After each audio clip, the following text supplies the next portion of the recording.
저리 가요, 할아버지. 또 나오셨어요? 편의점 알바생 민주는 문 앞에 있는 노인을 보면서 귀찮음과 걱정이 뒤섞인 목소리로 말하였습니다. 밤 11시 58분, 형광등 불빛이 쏟아지는 편의점 유리문 너머로 어김없이 그 노인이 서 있었습니다. 퇴색한 주황빛 소방복이었습니다. 한때는 선명했을 색깔이 세월에 씻기고 씻겨 지금은 낡은 황토빛에 가까웠습니다. 반사판 스티커는 절반쯤 떨어져 덜렁거렸고 오른쪽 소매는 어딘가에 걸렸는지 실밥이 풀려 너덜거렸습니다. 소방복 전체에서 오래된 시간의 냄새가 났습니다.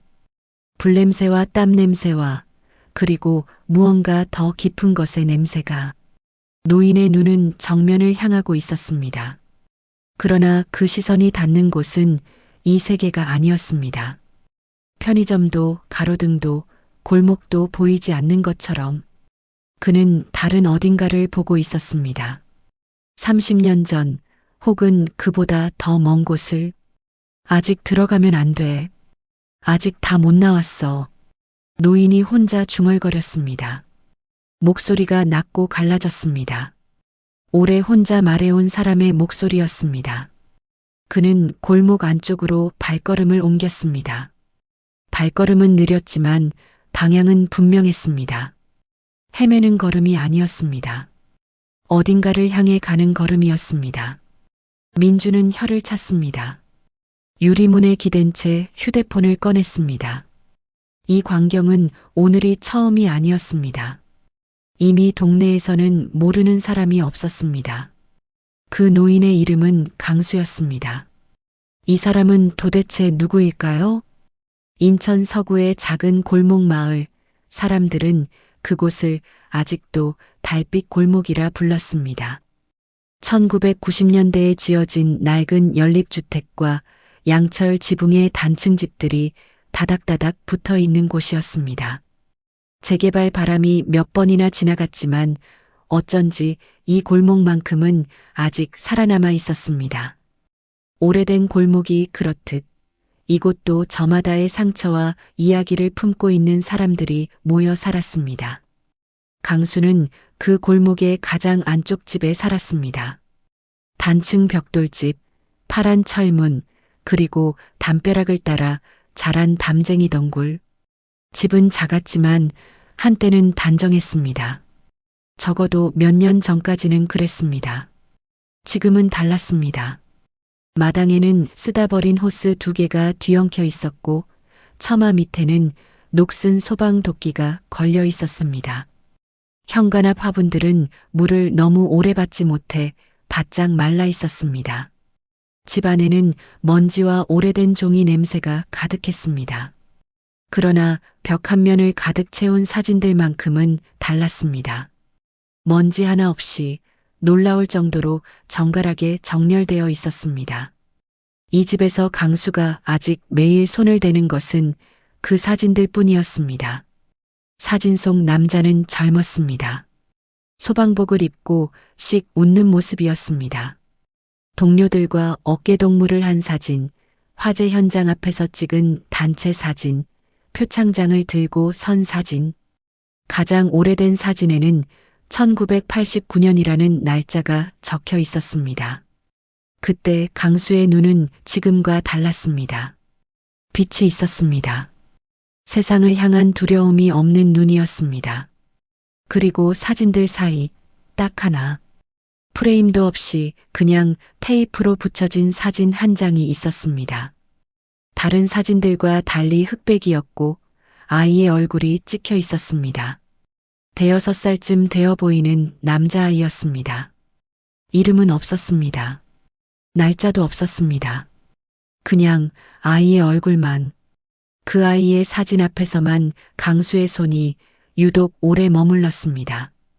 다른 사진들을 닦을 때와는 다른 손길이었습니다. 마치 닦는 것이 아니라 어루만지는 것처럼.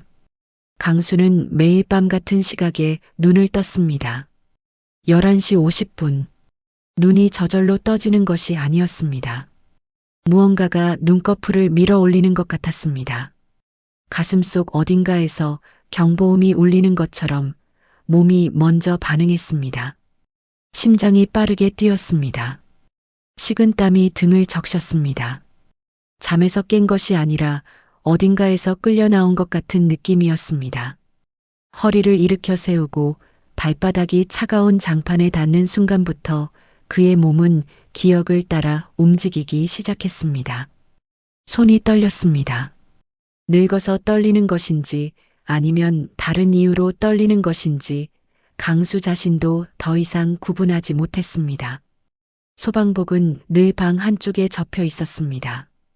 그것을 펼쳐 입는데 걸리는 시간은 3분이 채 되지 않았습니다. 단추를 잠그는 동작만큼은 흔들림이 없었습니다. 28년 동안 반복한 몸의 기억은 머리가 잊어버린 것들을 여전히 기억하고 있었습니다. 그것이 강수에게 남은 마지막 온전한 것이었습니다. 현관문을 열면 밤바람이 먼저 들어왔습니다. 강수는 잠깐 그 자리에 서서 공기의 냄새를 맡았습니다. 불냄새가 나는지 확인하는 것처럼 아무것도 없으면 그제야 골목으로 발걸음을 내딛었습니다. 그렇게 시작되는 강수의 밤 순찰이었습니다.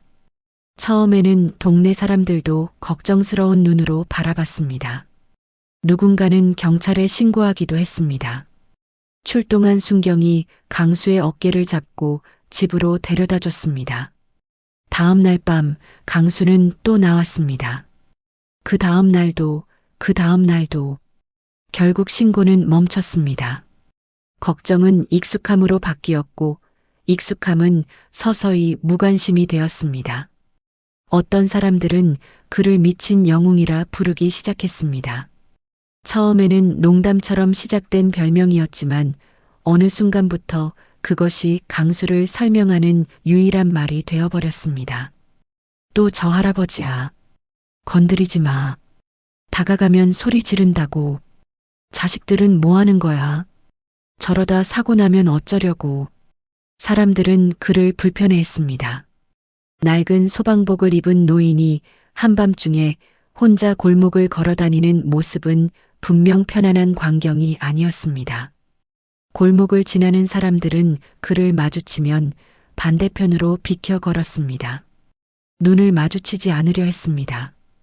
그러나 아무도 몰랐습니다. 그 낡은 소방복 안에 어떤 이야기가 담겨 있는지를, 그 느린 발걸음이 얼마나 오래된 무게를 끌고 걷는 것인지를, 그리고 매일 밤 골목을 걷는 그 노인이 사실은 아직 끝내지 못한 임무를 수행하고 있다는 것을. 10월 중순의 밤은 빨리 식었습니다. 강수의 입에서 하얀 입김이 새어나왔습니다. 소방복 안에 입은 내복만으로는 추위를 막기 어려운 날이었습니다. 그러나 강수의 발걸음은 멈추지 않았습니다. 추위가 그에게는 아무런 의미가 없었습니다. 더 차갑고 더 뜨거운 것을 이미 온몸으로 겪어온 사람이었습니다. 그는 특정한 지점에서 꼭 발걸음을 느리게 했습니다.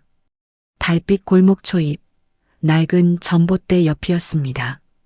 그 자리에서 강수는 늘 하늘을 올려다봤습니다. 고개를 들고 숨을 참고 눈을 가늘게 뜬 채로 마치 무언가를 찾는 것 같았습니다. 연기인지 불꽃인지 아니면 다른 무언가인지. 그렇게 30초쯤 서 있다가 아무것도 없다는 것을 확인하면 다시 걷기 시작했습니다. 그 30초 동안 강수의 얼굴에는 낮에 볼 수 없는 표정이 있었습니다. 갈망이었습니다. 무언가를 간절히 원하는 사람의 얼굴이었습니다. 그것이 무엇인지는 그 자리를 지나치는 사람들은 알지 못했습니다. 할아버지. 그날 밤 누군가 먼저 말을 걸었습니다. 강수는 고개를 돌렸습니다. 전봇대 옆 계단에 청년 하나가 앉아 있었습니다. 25이나 6쯤 되어 보이는 청년이었습니다. 큰 키에 짧은 검은 머리, 두꺼운 짙은 회색 점퍼를 입고 있었습니다. 손에는 편의점 봉지가 들려 있었고 삼각김밥 봉지를 뜯다 말고 강수를 올려다보고 있었습니다. 춥지 않으세요? 강수는 대답하지 않았습니다. 청년을 한번 바라보다가 다시 하늘을 올려다봤습니다. 그의 눈은 여전히 어딘가 먼 곳에 있었습니다. 이 동네 이사 온 지 얼마 안 됐는데요. 할아버지 여기 사세요? 여전히 대답이 없었습니다. 강수는 청년의 존재를 인식하지 못하는 것 같기도 했습니다. 혹은 인식은 하되 대답할 필요를 느끼지 못하는 것 같기도 했습니다. 저는 202로 살아요. 바로 옆집이에요. 그 말에 강수가 처음으로 청년에게 시선을 고정했습니다. 뭔가가 스치는 것 같은 눈빛이었습니다.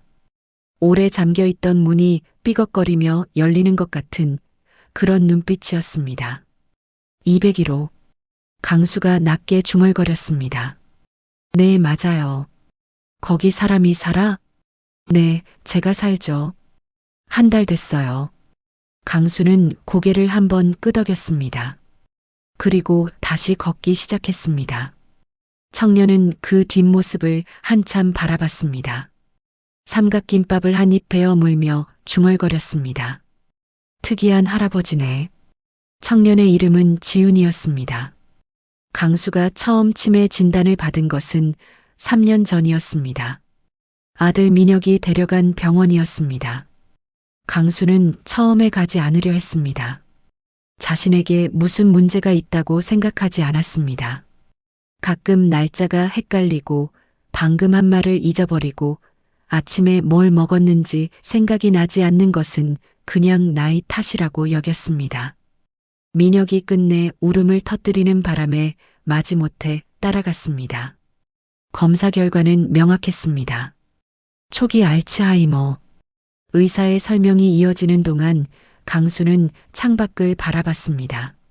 민혁은 메모를 하며 연신 고개를 끄덕였습니다. 강수는 그 옆에서 마치 다른 사람 이야기를 듣는 것처럼 앉아 있었습니다.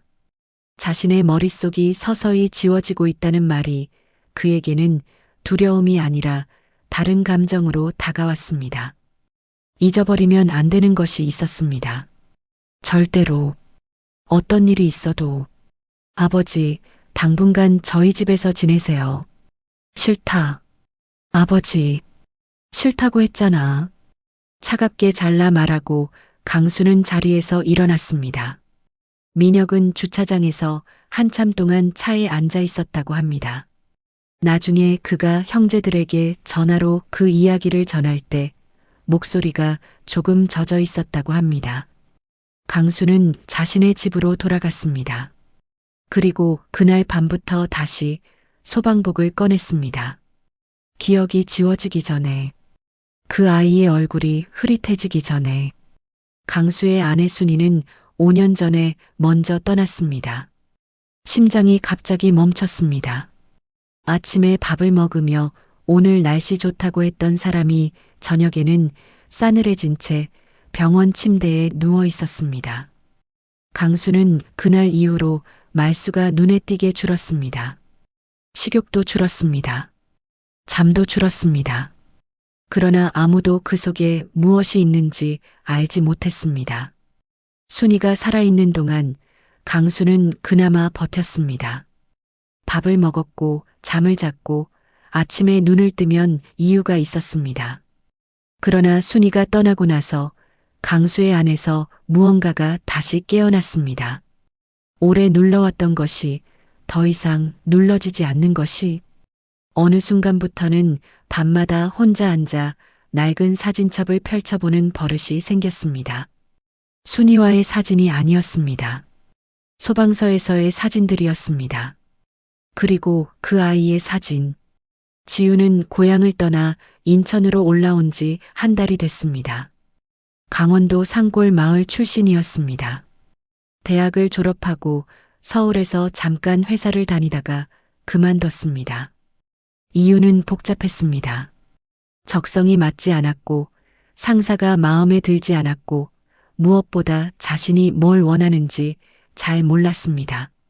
그래서 짐을 싸서 반쯤 떠나는 심정으로 인천으로 왔습니다. 달빛 골목 201호는 보증금이 적었습니다. 그게 전부였습니다. 좁고 낡았지만 혼자 살기엔 충분했습니다. 옆집에는 노인이 산다고 집주인이 말해줬습니다. 조용히 지내는 분이라고. 그러나 첫날부터 지우는 알았습니다. 그 노인이 보통 노인이 아니라는 것을.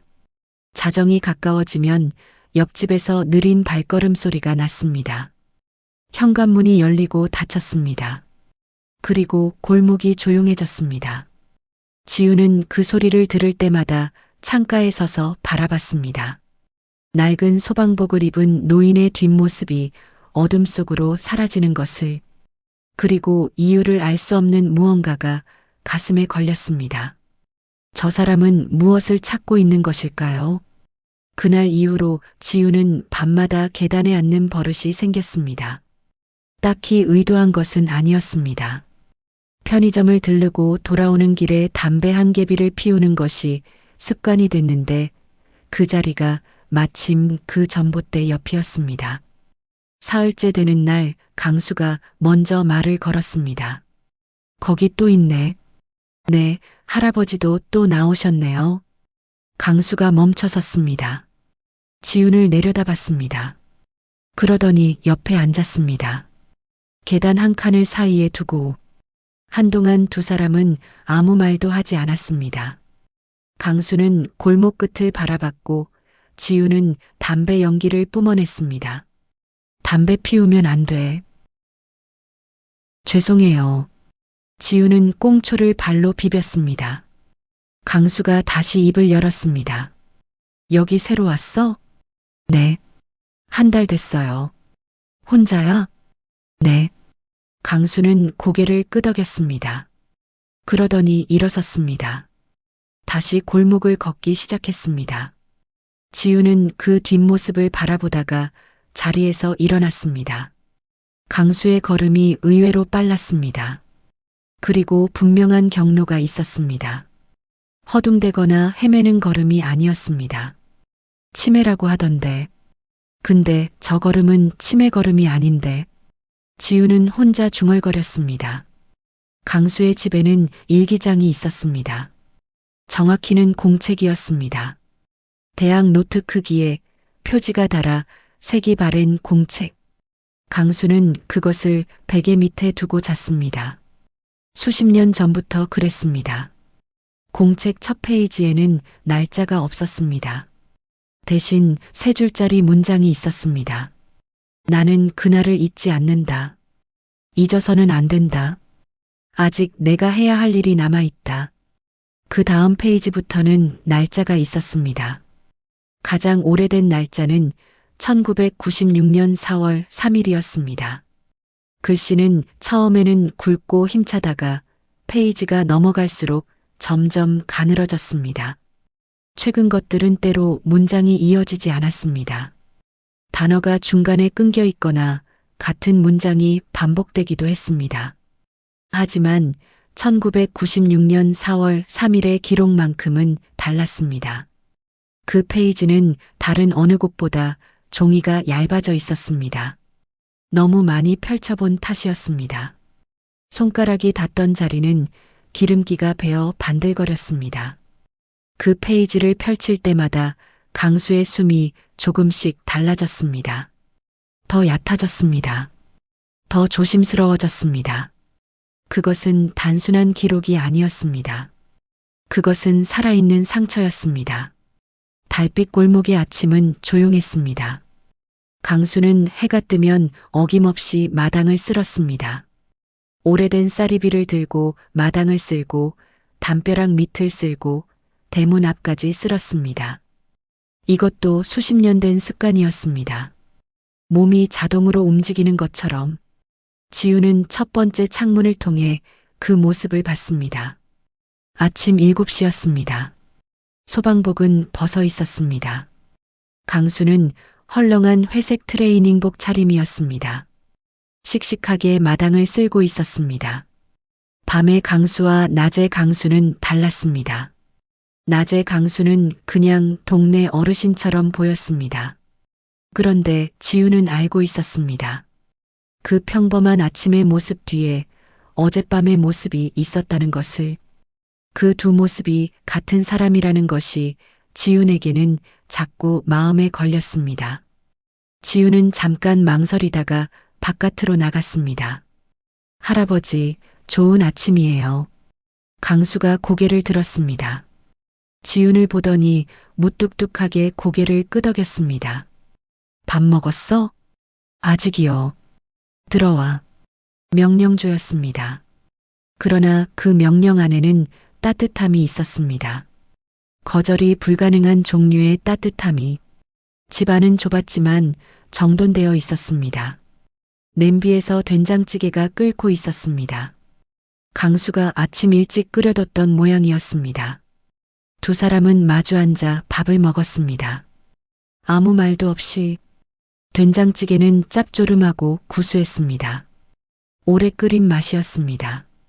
지훈은 두 그릇을 먹었습니다. 식사가 끝나고 지훈이 그릇을 씻으려 하자 강수가 막았습니다. 됐어. 제가 할게요.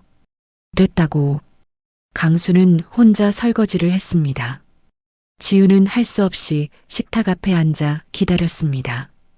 그러다 벽에 붙은 사진들을 보게 됐습니다. 소방복을 입은 젊은 강수, 표창장, 동료들과의 단체 사진, 그리고 그 아이의 사진. 할아버지, 이 아이는 누구예요?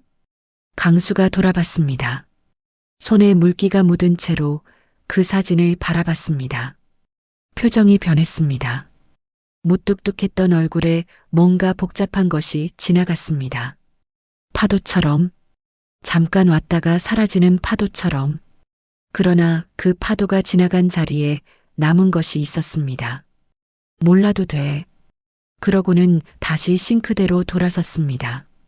지우는 그 대답이 마음에 걸렸습니다. 할 말이 없어서 그냥 넘기는 사람의 얼굴이 아니었습니다.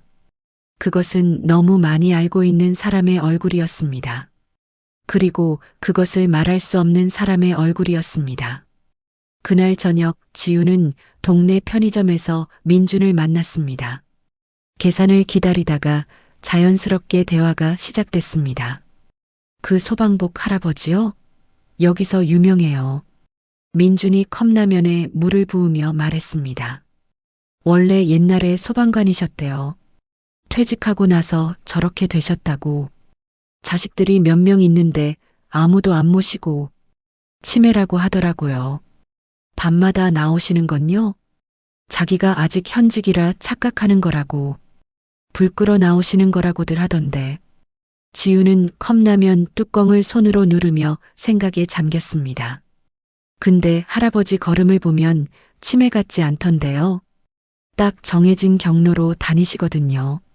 매번 같은 자리에서 멈추고. 민준이 어깨를 으쓱했습니다. 뭐 저도 잘 모르죠. 가끔 취한 사람들이 시비 걸면 막 고함 지르기도 한다고요. 아직 안 나왔어. 들어가면 안 돼. 이런 말을. 지우는 컵라면을 들고 편의점 문을 나섰습니다. 달빛 골목 방향으로 걸으면서 멀리서 강수의 불빛 없는 마당을 바라봤습니다. 아직 안 나왔어. 지우는 그 말을 되뇌었습니다. 심장이 조금 조여드는 것 같았습니다. 누가 안 나왔을까요?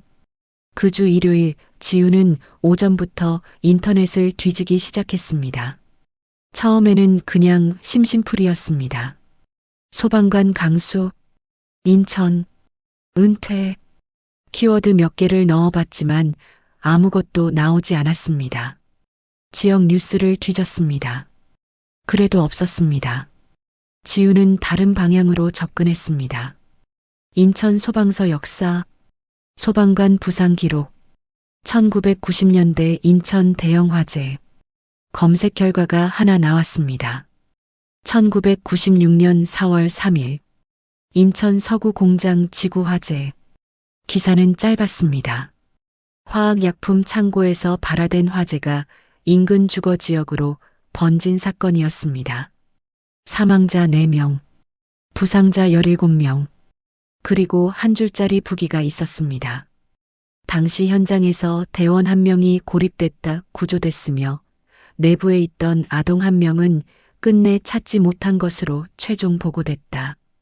지우는 화면에서 눈을 뗄 수 없었습니다. 1996년 4월 3일 강수의 일기장에서 가장 많이 펼쳐진 페이지의 날짜였습니다. 가슴이 서늘해졌습니다. 그리고 동시에 뜨거워졌습니다. 이 두 감정이 뒤섞이는 것을 지우는 처음 느꼈습니다. 그날 저녁 지우는 강수의 집을 찾아갔습니다. 귤 몇 개를 사들고 갔습니다. 문을 두드렸습니다. 잠시 후 강수가 문을 열었습니다. 두 사람은 거실에 앉아 귤을 까먹었습니다. 할아버지, 소방관 오래 하셨어요? 28년. 그럼 언제 퇴직하셨어요? 1999년. 지우는 귤 한쪽을 입에 넣으며 천천히 물었습니다. 1996년에 큰 화재가 있었다는 거 들었어요. 인천 서구에서요. 강수의 손이 멈췄습니다.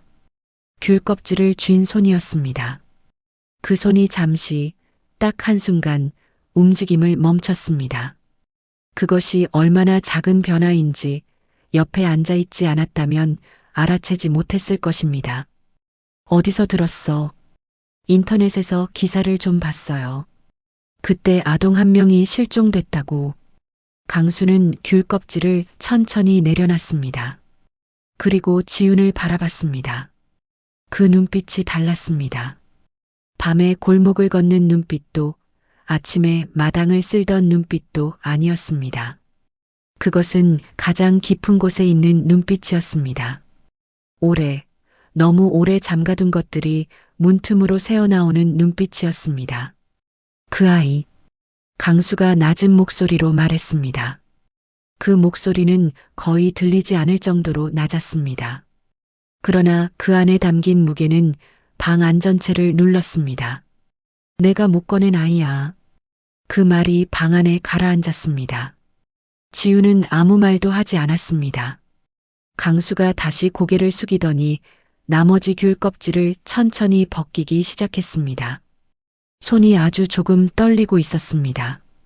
그 떨림을 숨기려는 것인지 강수는 껍질을 더 천천히, 더 조심스럽게 벗겼습니다. 더 이상 물어보지 마. 그 밤 강수는 소방복을 입고 밖으로 나갔습니다. 지우는 창문 너머로 그 모습을 봤습니다. 그리고 지금까지 느끼지 못했던 무언가를 느꼈습니다. 가슴이 아팠습니다. 설명할 수 없는 종류의 아픔이었습니다. 저 사람이 거리를 걷는 이유가 그냥 치매 증상이 아닐 수도 있다는 것을, 치매가 아니라 죄책감이라면요. 매일 밤 그 골목을 걸으며 강수가 찾는 것이 불길이 아니라 아이라면요. 아직 안 나왔어. 아직 다 못 나왔어. 그 말이 지훈의 귓속에서 그리고 가슴속에서 울렸습니다. 오래도록 1996년의 인천은 팽창하고 있었습니다. 공업지구가 넓어지고 새 아파트 단지가 생겨났습니다. 도로가 뚫리고 공장이 들어섰습니다. 사람들은 바빴고 돈 냄새를 따라 움직였습니다. 서구의 공단지대는 그 팽창의 최전선이었습니다. 화학약품 공장, 섬유 공장, 도장 공장들이 촘촘히 들어서 있었고 그 틈새로 노동자들의 주거지가 끼어 있었습니다. 낮에는 기계 소리가 가득하고 밤에는 기름 냄새와 화학약품 냄새가 골목구석까지 스며드는 곳이었습니다. 화재 예방 점검은 형식적이었습니다. 위험물 저장량은 기준을 초과했지만 서류상에는 적합으로 기재됐습니다. 소방 통로는 자재 더미로 막혀 있었지만 아무도 문제 삼지 않았습니다. 그 공단의 허가를 내준 곳이 어디인지, 그 서류에 누구 도장이 찍혀 있는지 아무도 들여다보지 않았습니다. 그것이 얼마나 많은 목숨의 무게인지를 그때 아무도 계산하지 않았습니다. 그리고 1996년 4월 3일 밤 그 구조물이 무너지기 시작했습니다. 화재 경보는 밤 11시 22분에 울렸습니다. 인천 서구 소방서에 신고가 접수된 시각은 11시 24분이었습니다. 화학약품 창고에서 불이 났다는 신고였습니다. 처음에는 소규모 화재로 분류됐습니다. 대응 1단계. 소방차 2대가 출동했습니다. 강수는 그날 당직이었습니다. 소방복의 단추를 잠그면서 그는 오늘이 딸아이 생일이라는 것을 떠올렸습니다. 집에 가면 케이크를 사가려고 했는데 케이크는 내일 사야겠다고 생각했습니다. 그때 그가 알았을까요? 그 생각이 얼마나 긴 시간 동안 자신을 따라다니게 될지를. 출동 차량이 현장에 도착했을 때 화재는 이미 대응 1단계 수준이 아니었습니다. 창고 내부에 저장된 용재들이 불꽃에 반응하면서 화염이 급격히 번지고 있었습니다. 검은 연기가 밤하늘을 덮었습니다. 현장 지휘관이 대응 2단계로 즉시 격상했습니다. 무전기에서 목소리들이 쏟아졌습니다. 사이렌이 울었습니다. 열기가 멀리서도 얼굴을 달궜습니다. 지원 차량이 오는 데는 시간이 걸렸습니다. 그 사이에 강수는 이미 건물 안에 들어가 있었습니다. 첫 번째 진입은 창고 동쪽 입구를 통해서였습니다. 열기가 벽처럼 밀려왔습니다. 그 열기는 장비 밖에서도 온몸을 휘감았습니다. 눈썹이 타들어갈 것 같았습니다. 강수는 무릎을 낮춰 진입했습니다. 연기가 허리 높이까지 차 있었습니다. 바닥에 최대한 몸을 낮추고 시선은 연기 아래를 훑었습니다. 쓰러진 사람, 움직임 소리, 무엇이든 신호를 찾았습니다. 이쪽으로, 여기 사람 있어요. 동료 대원 하나가 소리쳤습니다. 창고 안쪽 선반 더미 아래에 남자가 쓰러져 있었습니다. 의식이 없었습니다. 얼굴은 그을음으로 덮여 있었고 입술이 파랬습니다. 연기를 너무 많이 들이켠 상태였습니다. 강수와 동료가 양쪽에서 끌어당겼습니다. 남자는 무거웠습니다. 근육이 완전히 늘어진 사람의 무게는 언제나 예상보다 무거웠습니다. 강수의 무릎이 타들어가는 바닥을 짚었습니다. 뒤에서 화염이 번지는 소리가 들렸습니다. 폭발이 있기 전에 나와야 했습니다. 빨리 빼내. 강수가 소리쳤습니다.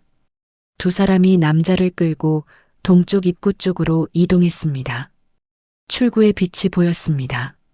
10m, 7m, 5m.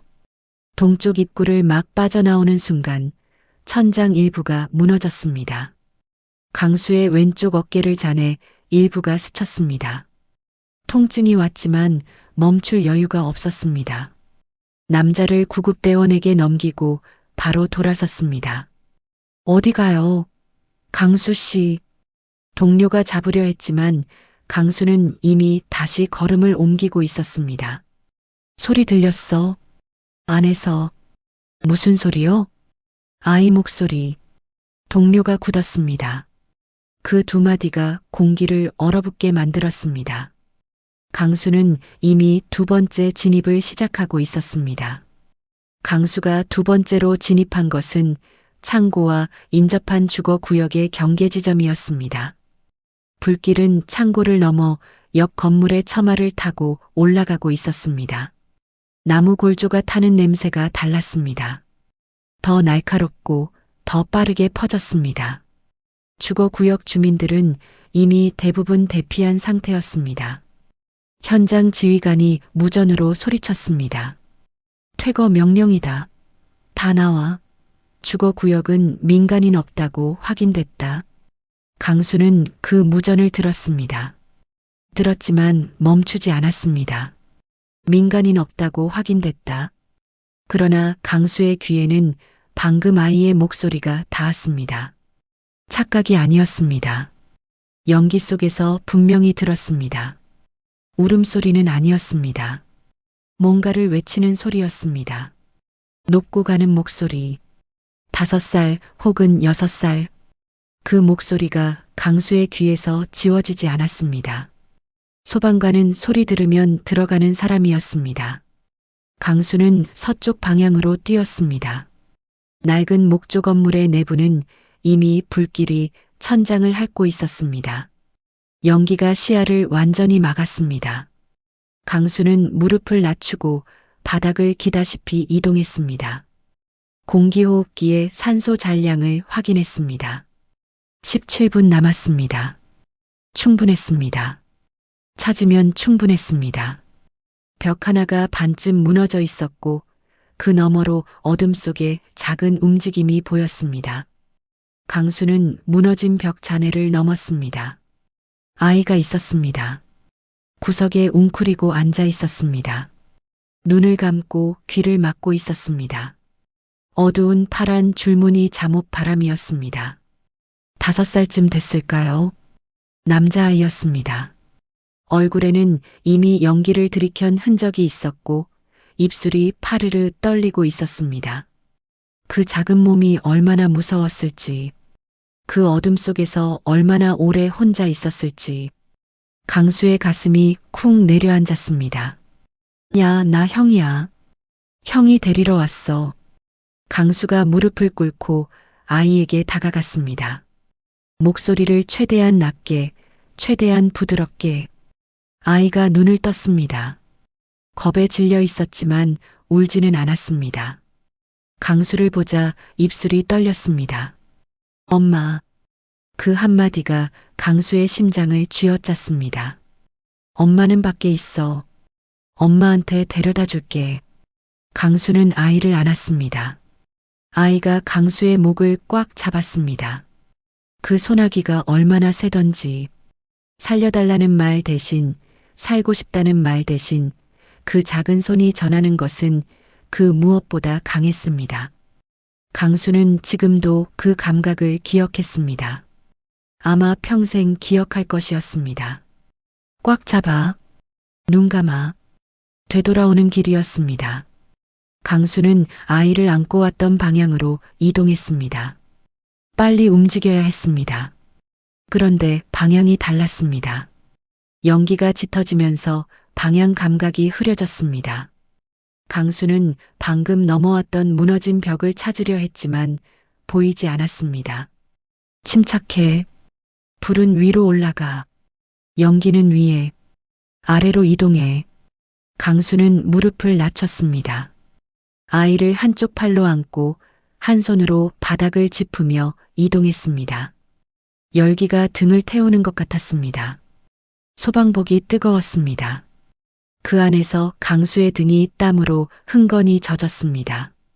아이가 기침했습니다. 1번, 2번 연속으로.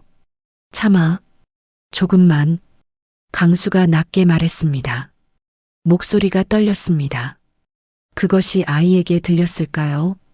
들렸다면 아이는 더 무서웠을까요? 강수는 더 단단하게 아이를 안았습니다. 그때 천장 일부가 무너졌습니다. 무거운 목재 잔해였습니다. 강수의 등과 오른쪽 어깨를 강타했습니다. 강수는 앞으로 쓰러지면서도 아이가 바닥에 닿지 않도록 몸을 비틀었습니다. 자신의 몸이 아이와 바닥 사이를 막았습니다. 충격이 등을 관통했습니다.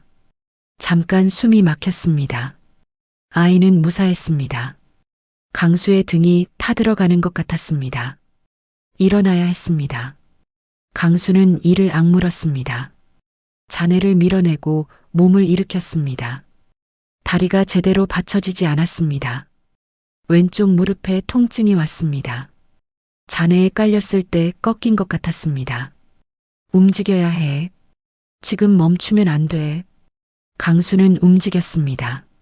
다리를 끌다시피 하며 아이를 안고 이동했습니다. 얼마나 시간이 지났는지 알 수 없었습니다. 머릿속에서 초침이 울리는 것 같았습니다. 공기호흡기 경보음이 울리기 시작했습니다. 잔량 5분 미만 경보였습니다. 그 소리가 지금도 귀에서 울렸습니다.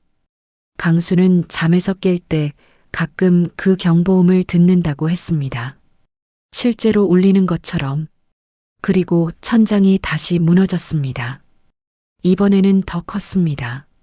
불타던 석가래가 강수의 정면으로 떨어지며 통로를 막았습니다.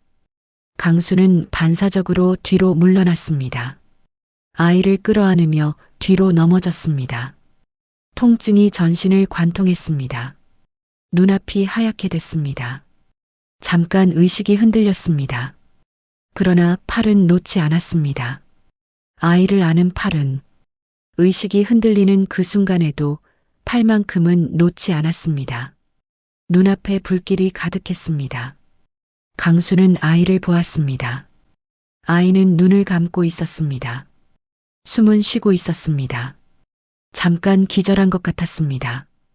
그 작은 가슴이 오르내리는 것을 확인했을 때 강수가 느낀 안도감은 자신의 통증을 완전히 덮었습니다. 강수는 주변을 둘러봤습니다. 창문이 있었습니다.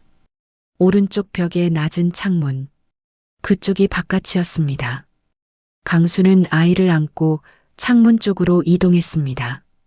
창문에 쇠창살이 있었습니다. 강수는 손으로 창살을 잡고 흔들었습니다. 잠긴 것이 아니라 오래된 나사들로 고정된 것이었습니다. 손이 미끄러웠습니다. 장갑이 열기에 타들어갔습니다. 손바닥이 타는 것 같았습니다. 그래도 손을 놓지 않았습니다. 창살 하나가 빠졌습니다. 강수는 아이를 창문 바깥으로 밀어냈습니다. 창문 너머는 좁은 골목이었습니다. 아이가 1미터쯤 되는 높이에서 떨어지며 골목 바닥에 내려앉았습니다. 골목에는 아무도 없었습니다. 거기 있어. 움직이면 안 돼. 강수가 창문 너머로 소리쳤습니다. 목이 타는 것 같았습니다. 아이가 눈을 떴습니다. 강수를 바라봤습니다. 그 눈이, 그 크고 겁에 질린 눈이 강수를 향해 있었습니다. 그 순간이었습니다. 강수 뒤에서 또 다른 천장이 무너졌습니다. 폭발음과 함께 화염이 치솟았습니다. 강수는 충격으로 앞으로 쏠렸습니다. 머리가 창틀에 부딪혔습니다. 시야가 급격히 어두워졌습니다. 마지막으로 본 것은 골목 바닥에 앉은 아이의 얼굴이었습니다. 그리고 강수의 세계가 꺼졌습니다. 강수가 의식을 되찾은 것은 병원이었습니다. 눈을 떴을 때 하얀 천장이 보였습니다. 호흡기가 코와 입을 막고 있었습니다. 팔에는 수액이 연결되어 있었습니다. 머리가 무거웠고 온몸이 타는 것 같았습니다. 왼쪽 무릎은 느낌이 없었습니다. 등은 움직일 때마다 찢기는 것 같았습니다. 동료 대원이 침대 옆에 앉아 있었습니다. 강수 씨, 일어났어요? 강수가 입을 열었습니다. 목소리가 나오지 않았습니다. 연기를 너무 많이 들이켰습니다. 목구멍이 모래로 가득 찬 것 같았습니다. 호흡기를 잠깐 드러내리고 간신히 소리를 냈습니다. 아이. 동료의 얼굴이 굳었습니다. 그것이 전부였습니다. 그 짧은 굳음이 강수에게 전부를 말해줬습니다. 아이. 내가 창문으로 밀어냈는데. 골목에. 동료가 시선을 피했습니다. 강수의 심장이 내려앉았습니다. 아니, 심장이 내려앉는 것보다 더 깊은 곳으로 무언가가 가라앉았습니다. 그것이 무엇인지 이름을 붙이기가 어려웠습니다. 어딨어? 그 아이 어딨어? 강수 씨, 지금은 쉬어야. 어딨냐고. 강수가 침대에서 몸을 일으키려 했습니다. 동료가 어깨를 잡았습니다. 수액줄이 당겼습니다. 몸이 말을 듣지 않았습니다. 못 찾았어요. 조용한 목소리였습니다. 방 안이 조용했습니다. 그 조용함이 폭발보다 더 크게 강수를 강타했습니다. 현장 수색했는데 못 찾았어요. 강수 씨가 기절했을 때 불이 너무 커져서 그 골목은 화염에 완전히. 강수는 동료의 말을 더 이상 듣지 않았습니다. 머릿속에서 뭔가 사라지는 것 같았습니다. 통증도 없었습니다. 소리도 없었습니다. 그냥 텅 빈 것처럼. 아이를 안았을 때의 온기가 팔에 남아 있었습니다. 그 작은 손이 자신의 목을 잡았던 감각이, 그것이 아직 남아 있는데 아이가 없었습니다. 그날부터 강수는 달라졌습니다. 아니, 그날부터 강수는 멈췄습니다. 병원에서 나온 강수는 현장 조사 보고서를 달라고 요청했습니다. 아동 실종, 끝내 발견되지 않음, 화재에 의한 사망으로 추정. 그것이 공식 결론이었습니다. 강수는 받아들이지 않았습니다. 받아들일 수가 없었습니다. 내가 창문으로 밀어냈어. 살아있었어. 숨쉬고 있었어. 강수 씨, 그때 충격으로 착각하셨을 수도. 착각이 아니야. 아이 눈이랑 눈 마주쳤어. 분명히 눈 떴다고. 나를 봤다고. 강수는 직접 조사하러 갔습니다. 다리를 절면서 왼쪽 무릎은 제대로 회복되지 않았지만 그것은 이유가 되지 않았습니다. 화재 현장을 돌아다녔습니다. 인근 주민들에게 물어봤습니다. 골목을 지나다닌 사람이 없었는지, 아이를 봤는지 아무도 몰랐습니다. 아무도 보지 못했다고 했습니다. 아이의 신원조차 확인되지 않았습니다. 그 건물에 살던 주민 명부와 실제 거주자가 달랐습니다. 불법 전대가 많았기 때문이었습니다. 공식적으로 그 아이는 존재하지 않는 아이였습니다. 존재하지 않는 아이. 강수는 그 말을 용납할 수 없었습니다. 그 아이의 손이 자신의 목을 잡았습니다. 그 아이의 눈이 자신을 바라봤습니다. 존재하지 않는 것이 그렇게 생생할 수는 없었습니다. 강수는 포기하지 않았습니다. 3년 동안 강수는 그 아이를 찾아다녔습니다. 인근 병원의 구급 기록을 확인했습니다. 그날 밤 응급실을 찾은 아이가 있는지 없었습니다. 미아 신고 기록을 찾아봤습니다. 없었습니다. 인근 보육원을 돌아다녔습니다. 아이를 데려온 사람이 없는지 아무것도 없었습니다. 그 3년 동안 강수는 잠을 제대로 자지 못했습니다. 꿈에서도 그 골목이 나왔습니다. 창문 너머로 아이를 밀어내는 장면. 아이가 골목 바닥에 앉아 자신을 바라보는 장면. 그리고 그 다음 천장이 무너지는 장면. 매번 거기서 꿈이 끊겼습니다. 강수는 매번 그 자리에서 깼습니다. 새벽 어둠 속에서 숨을 몰아쉬며 순이가 곁에서 그 등을 두드려줬습니다. 말없이 그냥 손바닥으로 강수의 등을 천천히 두드렸습니다. 그 손길이 없었다면 강수가 그 3년을 버텼을지 알 수 없었습니다. 1999년 강수는 소방서를 나왔습니다. 퇴직 이유는 공식적으로 부상으로 인한 직무 수행 불가였습니다. 왼쪽 무릎은 완전히 회복되지 않았고 폐도 손상을 입었습니다. 하지만 진짜 이유는 다른 곳에 있었습니다. 퇴직 서류에 도장을 찍는 날 강수는 오래 앉아 있었다고 합니다. 펜을 들고 도장을 찍어야 할 자리를 바라보며 28년, 그 세월이 한꺼번에 밀려왔을 것입니다. 더 이상 그 제복을 입을 자격이 없다고 강수는 생각했습니다. 아이를 살려냈지만 아이가 어디 있는지 알지 못하는 사람이 그 제복을 계속 입을 자격이 있는지, 그러나 소방복만큼은 버리지 않았습니다. 접어서 방 한켠에 뒀습니다. 그리고 매일 밤 그것을 입고 거리를 걸었습니다. 그것이 강수가 자신에게 허락한 유일한 것이었습니다. 지훈이 강수를 찾아간 것은 귤을 사들고 간 그 다음 날 저녁이었습니다. 이번에는 귤이 아니었습니다. 도서관에서 찍어온 사진이 있었습니다. 강수가 문을 열어줬습니다. 아무 말 없이 들어오라는 눈짓을 했습니다. 두 사람은 마루에 앉았습니다. 강수가 보리차를 따라줬습니다. 지우는 핸드폰을 꺼내 기사 사진을 보여줬습니다. 1996년 4월 7일자 신문의 작은 기사였습니다. 사면 하단, 주목받지 못할 위치에 있었습니다. 화재 현장 인근에서 의식 없는 남아 발견. 신원 미상 인천 X병원 입원 중. 강수가 안경을 꺼내 끼었습니다. 화면을 내려다봤습니다. 잠깐의 침묵이 흘렀습니다. 그 침묵은 달랐습니다. 아무것도 없는 침묵이 아니었습니다. 무언가가 가득 차 있는 침묵이었습니다. 30년 가까이 쌓여온 것들이 그 짧은 침묵 안에 다 들어가 있는 것 같았습니다. 이게 어디서 난 거야? 도서관에서요. 옛날 신문이요.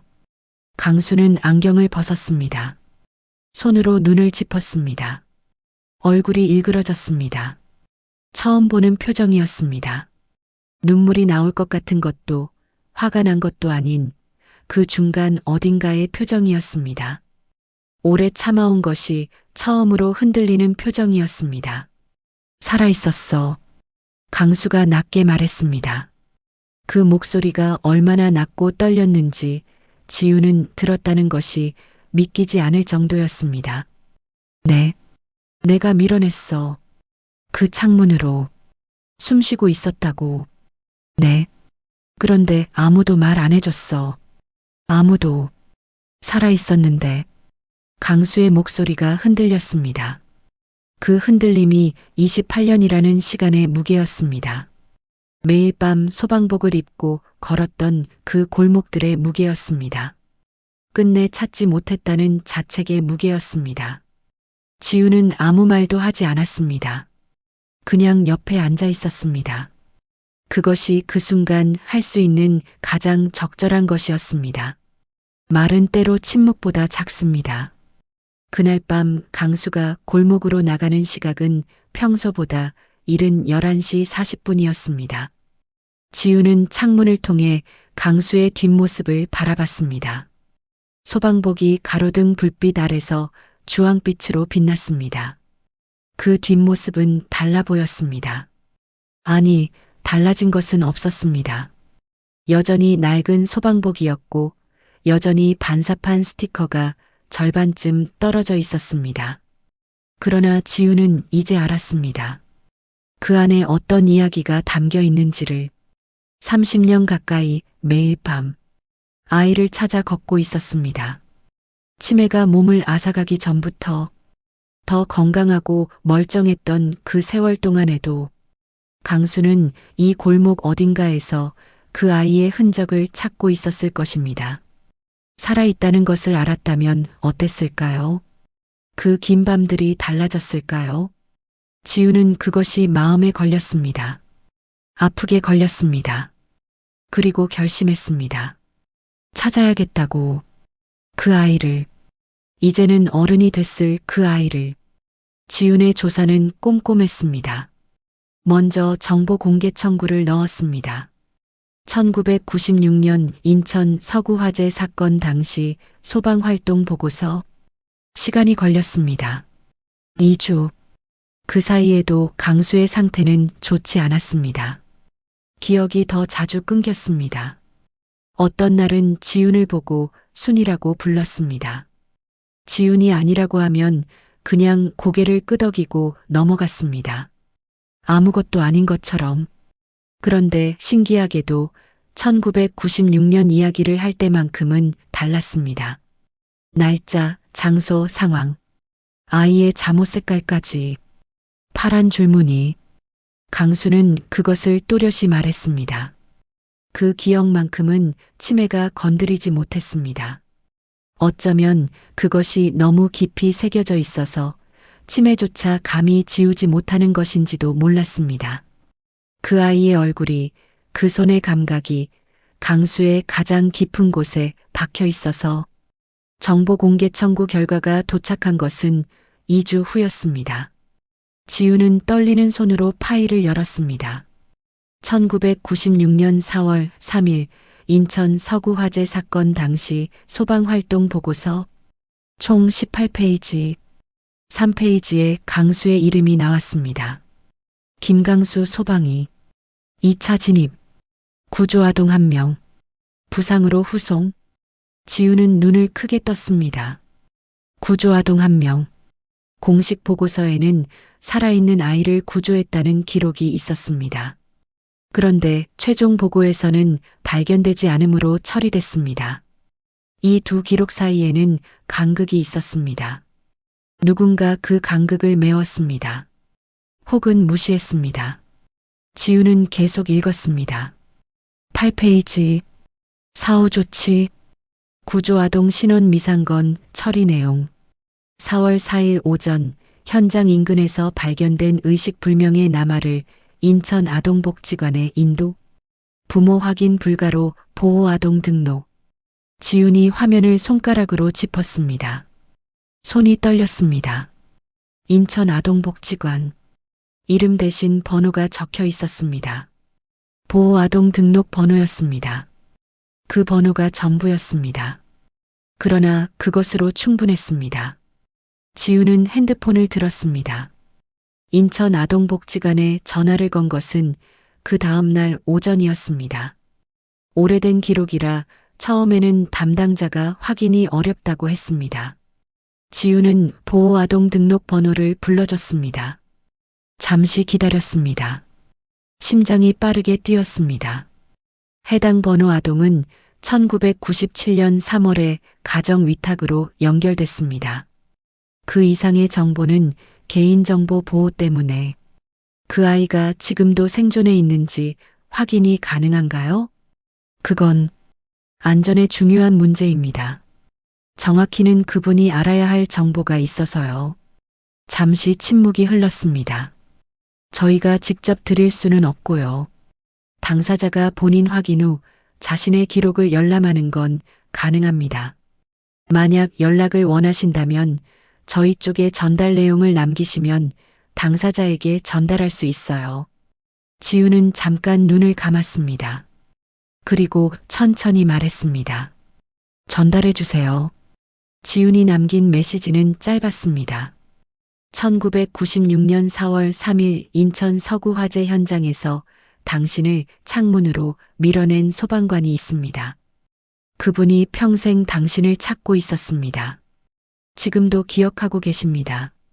연락처를 남기고 전화를 끊었습니다.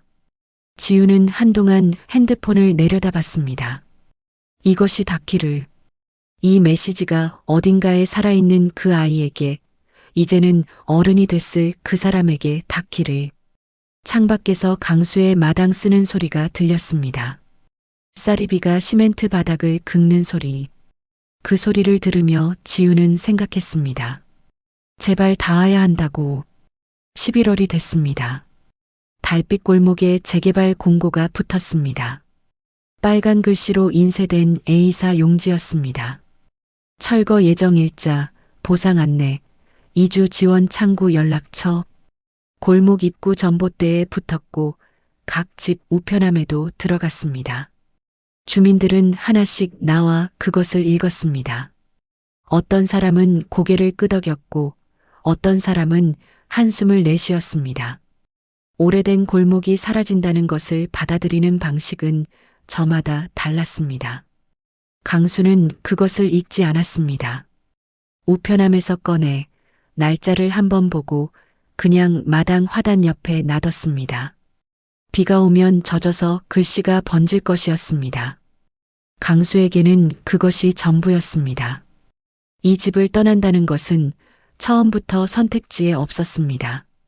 이 집에서 순이랑 살았습니다. 이 마당에서 애들을 키웠습니다. 이 담벼락 아래서 강수는 28년 동안의 이야기를 담아뒀습니다. 그리고 무엇보다 이 골목이 강수의 골목이었습니다. 매일 밤 걸었던 그 골목이, 이 집을 떠난다는 것은 그 모든 것을 떠난다는 것이었습니다. 강수는 그럴 수 없었습니다. 며칠 뒤 구청 담당자가 찾아왔습니다. 젊은 공무원 둘이었습니다. 보상 금액과 이주 일정을 안내하겠다며 강수의 집 문을 두드렸습니다. 강수가 문을 열었습니다. 공무원들이 서류를 내밀었습니다. 어르신, 이번 재개발 구역에 포함되셔서요. 보상금은 감정평가 기준으로. 싫어. 네. 안 나가. 강수가 문을 닫았습니다. 공무원들이 문 앞에서 잠깐 서 있었습니다. 서로 눈을 마주쳤습니다. 초인종을 다시 눌렀습니다. 어르신, 일단 서류를 봐주셔야 하는데요. 안에서 대답이 없었습니다. 공무원들은 서류를 우편함에 넣고 돌아갔습니다. 지우는 골목 입구에서 그 광경을 봤습니다. 걱정이 됐습니다. 그러나 동시에 강수가 왜 그러는지 알았습니다. 이해했습니다. 그 파란 철문 안에 얼마나 많은 것들이 담겨 있는지를. 며칠 후 민혁이 왔습니다. 강수의 둘째 아들이었습니다. 40 중반의 남자였습니다. 정장 바지에 베이지 가디건을 입고 있었습니다. 표정이 굳어 있었습니다. 이미 여러 번 이 골목을 왔다 갔다 한 사람의 표정이었습니다. 기대와 좌절이 반복된 사람의 표정이었습니다. 강수와 민혁의 대화는 마당에서 이루어졌습니다. 지우는 창문 너머로 볼 수 있었습니다. 소리는 잘 들리지 않았지만 두 사람의 몸짓으로 짐작이 됐습니다. 민혁이 서류를 내밀었습니다. 강수가 받지 않았습니다. 민혁이 목소리를 높였습니다. 강수가 고개를 돌렸습니다. 민혁이 아버지의 팔을 잡으려 했습니다. 강수가 물러섰습니다. 아버지에게서 물러서는 아들의 손이 허공에 남았습니다. 결국 민혁이 먼저 문을 나갔습니다. 강수는 마당에 혼자 서 있었습니다. 한참 동안 그냥 서 있었습니다. 가을 해가 그 위에 내려앉았습니다. 강수의 그림자가 길게 마당을 가로질렀습니다. 그 그림자가 얼마나 쓸쓸해 보였는지 창문 너머로 바라보던 지우는 눈물이 날 것 같았습니다. 자식에게도 말하지 못한 이야기를 품고 혼자 그 마당에 서 있는 노인이었습니다. 지훈이 강수의 집을 찾아갔습니다. 강수가 문을 열어줬습니다. 아무 말 없이 들어오라는 눈짓을 했습니다. 두 사람은 마루에 앉았습니다. 강수가 보리차를 따라줬습니다. 손이 조금 떨렸습니다. 보리차가 찻잔 밖으로 조금 흘렀습니다. 강수가 손으로 닦았습니다. 아무 말도 없이 이사 가실 거예요? 아니, 왜요? 이 집이 내 집이야. 단호했습니다. 그러나 그 단호함 안에는 슬픔이 있었습니다. 자신이 가진 마지막 것을 지키려는 사람의 단호함이었습니다. 보상금 받으시고 더 좋은 곳에 사실 수도. 이 집에서 순이랑 살았어. 여기서 애들 키웠어. 이 마당에서 박을 키웠어. 안 나가. 강수의 목소리가 낮아졌습니다. 그 낮은 목소리 안에 얼마나 많은 것이 들어있는지 지우는 느낄 수 있었습니다. 할아버지, 그 아이 더 찾아볼 수 있을 것 같아요. 신원 미상이면 기록이 어딘가 남아있을 것 같은데. 강수가 잠시 보리차 잔을 내려다봤습니다. 어떻게? 제가 좀 찾아볼게요. 할아버지 혼자 하시기 어려우시잖아요. 강수는 대답하지 않았습니다. 하지만 거부하지도 않았습니다. 그것이 강수식의 수락이라는 것을 지우는 조금씩 알아가고 있었습니다. 말이 없다는 것이 때로는 가장 큰 믿음의 표현이라는 것을. 11월 중순 달빛 골목에 긴장이 감돌기 시작했습니다. 재개발 시행사 측에서 주민 설명회를 열었습니다. 주민 대부분은 참석했습니다. 보상 조건은 나쁘지 않았습니다. 현 시세보다 약간 높은 수준의 감정가였습니다. 대부분의 주민들이 동의했습니다. 강수만 참석하지 않았습니다. 시행사 관계자들이 다시 찾아왔습니다. 이번에는 셋이었습니다. 한 명은 정장 차림이었고 2명은 넥타이를 메고 있었습니다. 그들이 걸어오는 모습부터 달랐습니다. 설득하러 온 것이 아니라 압박하러 온 사람들의 걸음이었습니다. 강수는 문을 열어줬지만 들어오라고 하지 않았습니다. 어르신, 이번 사업은 이미 구청 인허가가 나 있는 상황이라요. 전체 주민 동의를 받아야 착공이 가능한데 어르신 한 분이 거부하시면 전체 사업이 중단됩니다. 그래도 안 나가. 주변 분들도 다 동의하셨거든요. 어르신 한 분 때문에 이웃들이 불편을 겪는 상황이. 남 얘기하지 마. 내 집 얘기만 해. 관계자가 잠깐 멈췄습니다. 그러더니 말투를 바꿨습니다. 부드러움이 사라지고 그 아래에 있던 것이 드러났습니다. 어르신, 솔직히 말씀드릴게요. 어르신 댁이 최저가로 수용 공고가 나면 더 손해이십니다. 지금 협의하시면 더 유리한 조건으로. 법대로 해. 강수가 딱 잘라 말하고 문을 닫았습니다. 그 문이 닫히는 소리가 골목에 울렸습니다. 단호하고 조용하고 흔들림이 없었습니다. 그 이후 며칠 동안 강수의 집 앞이 조용했습니다. 그러다 어느 날 밤 강수의 집 앞에 차 한 대가 섰습니다. 검은 차였습니다. 창문이 내려오지 않았습니다. 5분쯤 서 있다가 떠났습니다. 엔진 소리도 없이 사라지는 것이 더 소름 돋았습니다. 지훈이 목격했습니다. 다음 날 아침 강수의 우편함에 편지 한 통이 들어 있었습니다. 발신인 없이. 지훈이 강수보다 먼저 발견해서 펼쳐봤습니다. 내용은 짧았습니다. 노인네, 조용히 나가세요. 괜히 버티다 다치지 말고. 지훈의 손이 떨렸습니다. 분노인지 두려움인지 구분이 되지 않았습니다. 아니, 둘 다였습니다. 지훈은 편지를 들고 강수에게 갔습니다. 강수는 편지를 보고 잠깐 있다가 구겨서 쓰레기통에 넣었습니다. 마치 전단지를 버리는 것처럼 아무렇지도 않게. 신고해야 해요, 할아버지. 신고 안 해. 협박이잖아요. 나 협박 많이 받아봤어. 강수가 보리차를 따르며 말했습니다. 조금도 흔들리지 않은 목소리였습니다. 그러나 지훈은 알았습니다. 그 흔들리지 않는 목소리가 얼마나 오래 단련된 것인지를. 불길 속에서도 잔해 아래서도 흔들리지 않았던 사람의 목소리라는 것을. 소방서에서도 이런 일 있어요? 어디 들어갈 때 위험하면 빠지라는 말 많이 들었지. 한 번도 그 말대로 한 적은 없었고. 지훈은 보리차 잔을 두 손으로 감쌌습니다. 따뜻했습니다. 할아버지는 무서운 게 없으세요? 강수가 잠깐 생각했습니다. 진짜로 생각하는 시간이었습니다. 빠르게 대답하지 않았습니다. 기억 잃는 거. 짧은 대답이었습니다. 그러나 그 안에 담긴 것은 짧지 않았습니다. 1996년 1월. 그게 흐릿해지는 게 무서워. 그 아이 얼굴이 흐려지는 게. 지훈은 대답하지 못했습니다. 목이 메었습니다. 이 사람이 가장 두려워하는 것은 죽음이 아니었습니다. 고통도 아니었습니다. 그 아이를 잊어버리는 것이었습니다.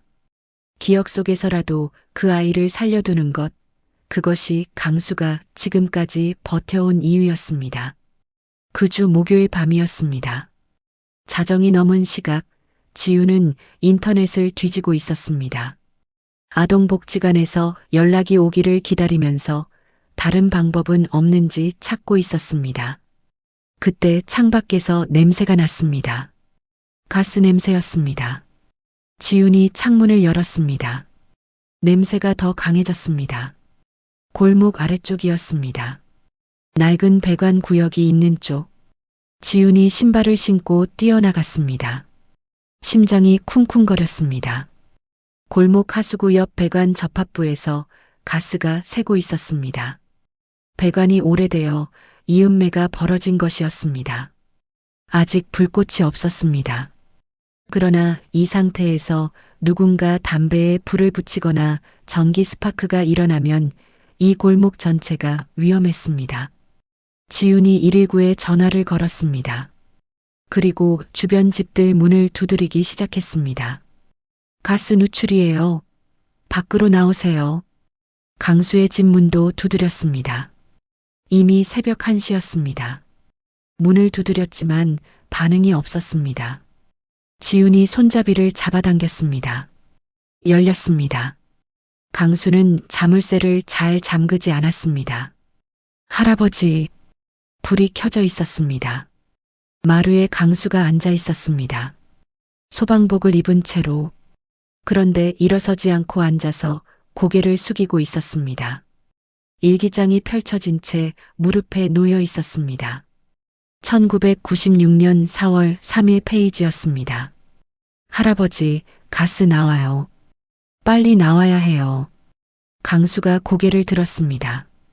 그 눈이 달랐습니다. 지금 이 세계에 있지 않은 눈이었습니다. 어딘가 먼 곳, 1996년에 그 골목에 있는 것 같은 눈이었습니다. 그런데 지훈을 보자 천천히 초점이 돌아왔습니다. 마치 깊은 물속에서 수면을 향해 떠오르는 것처럼. 가스 나와? 네, 빨리요. 강수가 일어섰습니다. 그 움직임이 달랐습니다. 늙고 힘없는 노인의 움직임이 아니었습니다. 무엇을 해야 하는지 아는 사람의 움직임이었습니다. 몸이 다시 기억을 따라 움직이기 시작했습니다. 28년의 기억이. 어느 쪽? 골목 아래요. 강수가 먼저 걸었습니다. 지훈이 뒤따랐습니다. 골목 아래쪽에는 이미 두 집의 주민들이 나와 있었습니다. 노인 부부가 있었고 중학생 아이를 안고 나온 젊은 엄마가 있었습니다. 모두 불안한 표정이었습니다. 차가운 밤 공기 속에서 잠옷바람으로 서 있었습니다. 강수가 곧장 배관 쪽으로 갔습니다. 냄새를 맡고 무릎을 낮춰 배관을 살폈습니다. 손으로 이음매 부분을 짚었습니다. 손가락이 능숙하게 움직였습니다. 이것이 무엇인지, 어디가 문제인지, 어디서 차단해야 하는지 몸이 알고 있었습니다. 여기서 나오는 거야. 메인 밸브 어디 있어? 아무도 몰랐습니다. 골목 끝 계량기암 옆에 있을 거야. 강수가 골목 끝으로 걸었습니다. 지훈이 따라갔습니다. 계량기암 옆 바닥에 작은 덮개가 있었습니다. 강수가 그것을 열고 안을 살폈습니다. 이거. 강수가 가리키는 것을 지훈이 핸드폰 손전등으로 비췄습니다. 빨간 손잡이가 있었습니다. 강수가 그것을 꺾었습니다. 잠그는 방향으로. 손이 떨렸지만 움직임은 단호했습니다. 가스 냄새가 조금씩 옅어지기 시작했습니다. 소방차가 도착한 것은 그로부터 4분 후였습니다. 소방관들이 현장을 점검했습니다. 배관 이음매 부식, 메인 밸브는 이미 잠긴 상태, 인화 물질 없음, 주민 대피 완료, 큰 사고는 피했습니다. 소방관 중 젊은 대원이 강수에게 다가갔습니다. 밸브 잠그신 분이세요? 잘하셨어요. 위험했을 수 있는데. 강수가 그 대원을 한번 바라봤습니다. 소방복 차림의 젊은 남자. 강수와 같은 주황빛 소방복이었습니다. 같은 색이었지만 하나는 새 것이었고 하나는 낡았습니다. 그러나 그 안에 담긴 것은 같은 것이었습니다. 강수가 고개를 끄덕였습니다. 수고해. 그 두 글자 안에 얼마나 많은 것이 담겨 있는지 젊은 소방관은 아마 몰랐을 것입니다. 그러나 지훈은 알았습니다. 그것은 그냥 수고하라는 인사가 아니었습니다. 그것은 같은 길을 걸어본 사람이 같은 길을 걷는 사람에게 건네는 말이었습니다. 주민들이 하나씩 집으로 들어갔습니다. 지훈과 강수만 골목에 남았습니다. 밤바람이 불었습니다. 소방차 후미등이 멀어졌습니다. 골목이 다시 조용해졌습니다. 강수가 말했습니다. 잘했어. 지훈이 놀라서 강수를 봤습니다. 네. 신고 빨리 한 거. 잘했어. 강수가 골목을 한번 둘러봤습니다. 아무 일도 없었다는 듯이 고요한 골목이었습니다. 이런 게 무섭지. 아무도 모르고 자다가. 강수의 목소리가 낮았습니다. 그 말이 어디서 오는 것인지 지훈은 잘 알았습니다. 1996년 4월 3일 밤, 그 골목의 주민들도 처음에는 자고 있었을 것입니다. 그리고 깨어났을 때는 이미 불이 번져 있었을 것입니다. 두 사람은 한동안 골목에 서 있었습니다. 아무 말 없이 차가운 밤바람이 두 사람 사이를 지나갔습니다. 그 바람이 차갑지 않았습니다. 이상하게도 조금 따뜻했습니다. 그로부터 열흘이 지났습니다. 아동복지관에서는 아직 연락이 없었습니다. 지우는 초조했습니다. 강수에게는 말하지 않았습니다. 기대를 갖게 했다가 연락이 없으면 더 힘들 것 같았습니다. 그러나 강수는 무언가를 알고 있는 것 같았습니다. 말하지는 않았지만 요즘 강수의 눈빛이 조금 달랐습니다. 기다리는 눈빛이었습니다. 무언가를 기다리는 사람의 눈빛이었습니다. 강수의 상태는 기복이 심해졌습니다. 좋은 날이 있었습니다. 강수가 마당에 나와 겨울 채비를 하거나 지훈에게 된장찌개를 해주던 날들. 그런 날은 강수의 눈이 맑았습니다. 대화도 됐습니다. 나쁜 날도 있었습니다. 강수가 지훈을 알아보지 못하거나 1996년 화재 현장 한가운데에 있는 것처럼 큰 소리를 지르는 날. 그런 날 지훈은 강수 곁에 앉아 낮은 목소리로 말했습니다. 할아버지, 여기 달빛 골목이에요. 지금 2024년이에요. 안전해요. 강수가 한참 있다가 눈을 뜨면 지훈을 보고 말했습니다. 또 왔어. 네. 밥은? 오늘은 제가 해올게요. 그런 날들이었습니다. 평범하고 소박했지만 그 평범함이 얼마나 소중한 것인지를 지우는 이 골목에서 처음 배웠습니다. 12월이 되었습니다. 재개발 측에서 강압적으로 나오기 시작했습니다. 집 주변에 측량 장비를 들고 와서 인접 건물들을 재기 시작했습니다. 강수의 집 앞까지 와서 마당을 기웃거렸습니다. 강수가 나와서 대문을 막았습니다. 여기까지야. 단 한마디였습니다. 그러나 그 한마디의 무게는 어떤 긴 연설보다도 무거웠습니다. 측량 기사는 잠깐 멈췄다가 그냥 물러났습니다. 그러나 다음 날 구청에서 공문이 왔습니다. 강제 수용 절차 개시 통보였습니다. 민혁이 다시 왔습니다. 이번에는 누나도 함께였습니다. 강수의 딸 미정이었습니다. 50 초반의 여자였습니다. 단정한 단발머리에 조용한 눈빛을 가진 사람이었습니다. 마당에 서서 강수를 봤습니다. 아버지. 미정의 목소리가 조금 떨렸습니다. 오랜만에 본 아버지가 더 작아진 것 같았습니다. 더 야위어 보였습니다. 그러면서도 눈빛만큼은 예전과 같았습니다. 흔들리지 않는 눈빛이었습니다. 저 왔어요. 왜 왔어? 아버지 보러 왔죠. 오빠 혼자 오면 아버지 말 안 들을 것 같아서. 말 잘 들어. 거짓말은요. 미정이 웃었습니다. 강수도 잠깐 입꼬리가 올라갔습니다. 그 순간이 짧았지만 지우는 그 짧은 순간 안에 얼마나 많은 시간이 담겨 있는지를 느꼈습니다. 부녀지간의 긴 시간이 말 대신 그 짧은 웃음 안에 있었습니다. 세 사람이 마루에 앉았습니다. 지우는 자리를 피해줬습니다. 1시간쯤 후 민혁과 미정이 집에서 나왔습니다. 민혁은 표정이 굳어 있었고 미정은 눈가가 붉었습니다. 지훈이 골목에서 마주쳤습니다. 민혁이 먼저 말했습니다. 옆집 분이세요? 아버지랑 자주 지내신다고 들었어요. 네. 지훈이에요. 잘 챙겨주셔서 감사해요. 저희가 자주 못 오다 보니까. 지훈은 뭔가 말하려다가 참았습니다. 이 사람들이 왜 자주 못 오는지, 어떤 복잡한 감정들이 얽혀 있는지 자신이 다 알지는 못했습니다. 아버지가 재개발 거부하시는 거 막을 방법이 없는 것 같아요. 본인 의사가 명확하시니까요. 그냥 뭔가 일이 생기면 연락 주실 수 있어요? 알겠어요.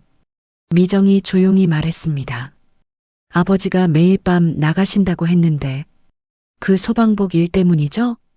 지훈이 잠깐 망설이다 고개를 끄덕였습니다. 미정이 담벼락 쪽을 바라봤습니다. 마른 담쟁이 덩굴이 겨울 바람에 흔들렸습니다. 저도 오래전부터 알고 있었어요. 그날 화재요.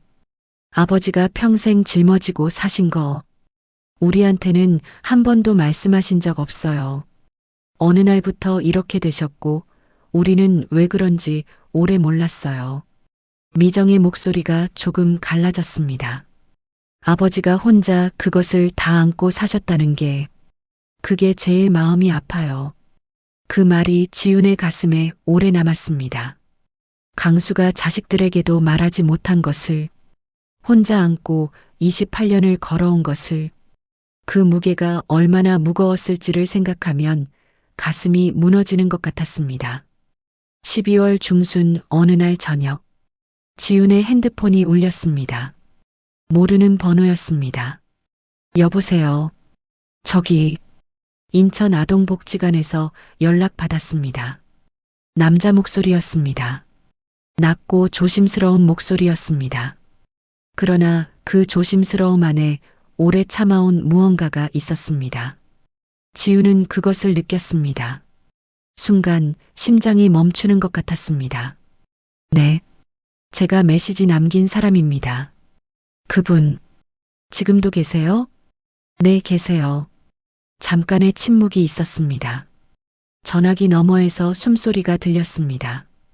깊고 조심스러운 숨소리였습니다. 저, 이제 43입니다. 그때 제가 5살이었어요. 지훈은 눈을 감았습니다. 살아 있었습니다. 그 아이가 살아 있었습니다. 43이 되어서 전화기 너머에서 숨을 쉬고 있었습니다. 지훈의 눈에서 눈물이 흘렀습니다. 소리 없이 그냥 흘렀습니다. 막을 수가 없었습니다. 남자의 이름은 재현이었습니다. 한재현. 위탁 가정에서 자랐고 지금은 경기도 고향에서 살고 있었습니다. 결혼해서 아이도 있었습니다. 목소리는 침착했지만 그 안에 무언가 복잡한 것들이 있었습니다. 오래 담아둔 것들이 조심스럽게 새어나오는 것 같았습니다. 지훈과 재현은 2번 전화를 했습니다. 첫 번째 전화에서 재현은 주로 들었습니다. 지훈이 강수에 대해 설명했습니다. 강수가 어떤 삶을 살아왔는지, 매일 밤 왜 소방복을 입고 골목을 걷는지, 일기장에 무엇이 쓰여 있는지. 재현은 듣는 내내 아무 말도 하지 않았습니다. 그러나 전화기 너머에서 그가 울고 있다는 것을 지훈은 알았습니다. 숨소리가 달라졌습니다. 2번째 전화에서 재현이 말했습니다. 저도 그분을 찾으려 했어요. 지훈이 귀를 기울였습니다. 자라면서 가끔 꿈을 꿨어요. 불이 나는 꿈이요. 그 안에서 어떤 사람이 저를 안고 있는 꿈. 구체적인 얼굴은 기억이 안 나는데 그 사람이 제 목숨을 건져줬다는 걸 어릴 때부터 알고 있었어요. 어떻게 아셨어요? 위탁 어머니한테 들은 거예요. 지훈이 숨을 멈췄습니다. 그날 골목에서 저를 발견하신 분이 그 집 어머니예요. 의식이 없는 저를 데리고 병원에 가셨고 나중에 위탁 가정 연결이 됐을 때 직접 지원하신 거예요. 위탁 어머니는 항상 말씀하셨어요. 너를 창문 밖으로 밀어낸 사람이 있다고. 그 사람 덕분에 내가 살았다고. 지훈은 손으로 입을 막았습니다. 강수가 창문 밖으로 밀어낸 그 아이가 골목 바닥에 떨어졌을 때 아무도 없었다고 했습니다. 그런데 누군가 있었습니다. 강수가 의식을 잃은 뒤에 그 사람이 아이를 발견하고 데려갔습니다. 강수는 몰랐습니다. 평생 몰랐습니다. 저도 이 사람을 만나고 싶어요. 오래전부터 재현이 말했습니다. 그 목소리가 떨렸습니다. 조심스러웠지만 그 안에 오래된 간절함이 있었습니다. 오래전부터 찾고 싶었는데 어떻게 찾아야 할지 몰라서 강수에게 말하기로 한 것은 그 다음 날 저녁이었습니다. 강수가 된장찌개를 끓이고 있었습니다. 지훈이 부엌 옆에 서서 말했습니다. 할아버지, 드릴 말씀이 있어요. 강수가 뚜껑을 열고 국물을 확인했습니다. 김이 올라왔습니다. 뭔데? 1996년 4월 3일에 창문으로 밀어내신 아이요. 숟가락이 냄비에서 멈췄습니다. 그 아이가 살아있어요. 정적이 흘렀습니다. 가스불 아래 된장찌개가 끓는 소리만 났습니다. 그 소리가 너무 평범하게 느껴져서 오히려 이 순간이 더 비현실적으로 느껴졌습니다. 강수가 천천히 고개를 돌렸습니다. 지훈을 봤습니다. 뭐라고? 살아있어요. 43이에요. 경기도에 살고 있대요. 결혼도 했대요. 강수가 손으로 냄비를 잡았습니다. 뜨거웠지만 놓지 않았습니다. 그 뜨거움이 느껴지지 않는 것처럼, 다른 무언가가 그 뜨거움을 덮어버린 것처럼. 어떻게? 제가 찾았어요. 아동복지관 기록이요. 강수의 눈에 무언가 차올랐습니다. 지우는 처음 보는 강수의 표정이었습니다. 아무것도 지워지지 않은 얼굴이었습니다. 28년 동안 쌓인 것들이 한꺼번에 표면으로 올라오는 얼굴이었습니다. 오래된 죄책감이 서서히, 천천히 무언가 다른 것으로 바뀌어가는 얼굴이었습니다. 살아있어? 목소리가 갈라졌습니다. 네. 그 아이가. 네. 강수가 가스불을 껐습니다. 손이 많이 떨렸습니다. 그리고 식탁 의자를 잡고 천천히 앉았습니다. 의자를 잡지 않으면 무너질 것 같은 것처럼. 지훈도 맞은편에 앉았습니다. 한동안 아무 말이 없었습니다. 된장찌개에서 올라오던 김이 서서히 잦아들었습니다. 방 안이 조용했습니다. 그러더니 강수가 입을 열었습니다. 보고 싶다. 그 세 글자가 얼마나 많은 것의 무게를 담고 있는지. 지우는 그것이 28년 동안 단 한 번도 소리내어 말하지 못했던 세 글자라는 것을 알았습니다. 매일 밤 골목을 걸으며 마음속으로만 되뇌었던 그 세 글자를 강수가 처음으로 소리내어 말했습니다. 곧 만날 수 있어요. 지훈의 목소리도 떨렸습니다. 만남은 12월 26일로 정해졌습니다. 재현이 달빛 골목으로 오기로 했습니다. 강수에게는 미리 알렸습니다. 강수는 그날 아침부터 달랐습니다. 마당을 2번 쓸었습니다. 된장찌개를 끓였다가 너무 짜다며 버리고 다시 끓였습니다. 소방복을 꺼냈다가 다시 접어서 넣었습니다. 그리고 또 꺼냈다가 넣었습니다. 지훈이 오전에 들렀습니다. 할아버지, 오늘 어떠세요? 이상해. 왜요? 손이 자꾸 떨려. 강수가 자신의 손을 내려다봤습니다. 오른손이 조금 떨리고 있었습니다. 지훈이 그 손을 잠깐 잡았습니다. 따뜻했습니다. 강수가 손을 빼지 않았습니다. 괜찮을 거예요. 오면 뭐라고 해야 해. 그냥 하고 싶은 말 하시면 돼요. 미안하다고 해야 할 것 같아. 할아버지는 잘못한 거 없어요. 아니야. 강수가 단호하게 말했습니다. 내가 더 빨리 찾아봤어야 했어. 살아있었는지. 진작에. 지우는 반박하지 않았습니다. 그것은 강수가 스스로 풀어야 할 것이었습니다. 그리고 오늘 그것이 풀릴 것이었습니다. 재현이 도착한 것은 오후 2시였습니다. 키가 크고 어깨가 넓은 남자였습니다. 얼굴에 부드러운 인상이 있었습니다. 짙은 파란 코트를 입고 있었습니다. 달빛 골목 입구에서 잠깐 멈춰서 골목을 바라봤습니다. 그 눈빛이 달랐습니다. 처음 오는 사람의 눈빛이 아니었습니다. 마치 오래전에 왔다가 떠난 사람이 다시 돌아온 것 같은 눈빛이었습니다. 지훈이 마중 나가서 맞이했습니다. 재현 씨? 네. 어서 오세요. 재현이 골목 안으로 걸어 들어오면서 주변을 둘러봤습니다. 낡은 연립주택들, 담쟁이 덩굴, 전봇대. 그의 눈이 모든 것을 담는 것 같았습니다. 여기가 그분이 사시는 곳이에요? 네.